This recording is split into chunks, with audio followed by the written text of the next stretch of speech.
கர்த்தருடைய பரிசுத்த நாமத்துக்கு ஸ்தோத்திரம். என்னையும் ஒரு சாட்சியாக நிறுத்தலுக்கு என் தேவனுக்கு நன்றி செலுத்துகிறேன். எங்கள் வீட்டுக்கார சாட்சி தான் நான் சொல்கிறேன். அவருக்கு இந்த மாதிரி உடம்பு சரியில்லாமல் ஆயிடுச்சு.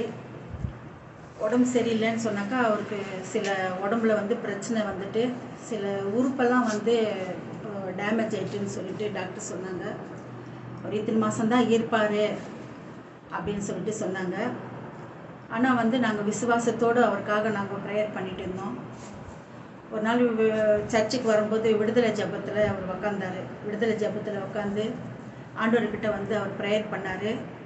ப்ரேயர் பண்ணிவிட்டு நாங்கள் அதுக்கப்புறம் கிளம்பி போனோம். ஆனால் அவர்கிட்ட நிறைய வித்தியாசத்தை நாங்கள் பார்த்தோம். அந்த ஜெபத்துக்கு அப்புறம் நிறைய அவர் அதாவது அவர் மன்னிக்க வேண்டியவங்களெல்லாம் நான் மன்னிச்சிட்டேன். ரெண்டாவது அவருக்குள்ளே இருந்த நிறைய மாற்றத்தை நாங்கள் பார்த்தோம். நிறைய காரியங்கள் சொல்லணுன்னா நிறைய இருக்குது. ஆனால் எடுத்து போட்டார்.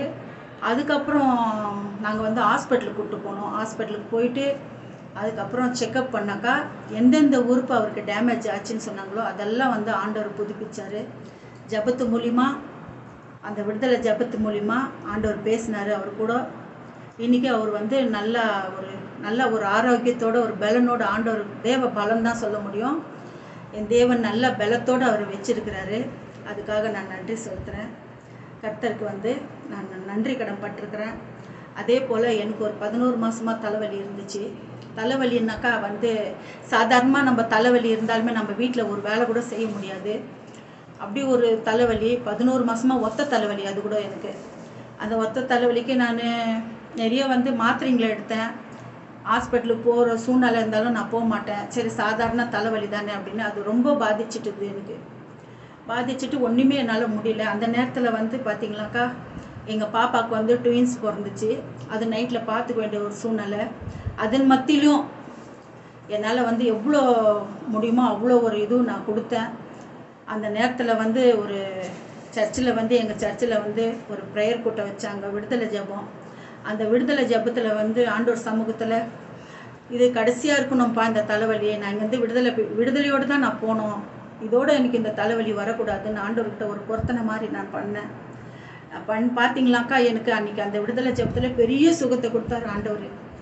அவ்வளோ ஒரு தலைவலியில் எனக்கு அதாவது சர்ச்சு வெளியே வாசலில் போகும்போது எனக்கு அந்த தலைவலி இல்லை. ஏதோ என்னை விட்டு ஏதோ போன மாதிரி ஒரு பெரிய அற்புதத்தை நான் உணர்ந்தேன்.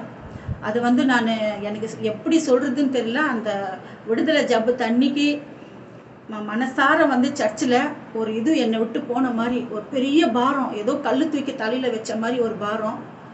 நான் ஆண்டவருக்கு சமூகத்தில் நான் உண்மையாக சொல்கிறேன், ஒரு பெரிய விடுதலை நான் பெற்றுக்கினேன். எனக்கு அது ரொம்ப ஒரு இதுவாக இருந்துச்சு. சர்ச்சில் அவ்வளோ ஒரு பெரிய விடுதலை ஜெபிக்கும்போது நான் பெற்றுக்கினேன். இதுக்கெல்லாம் விசுவாசம். ஆண்டவரை விடாதபடிக்கு நாங்களும் ஜெபம் பண்ணோம்.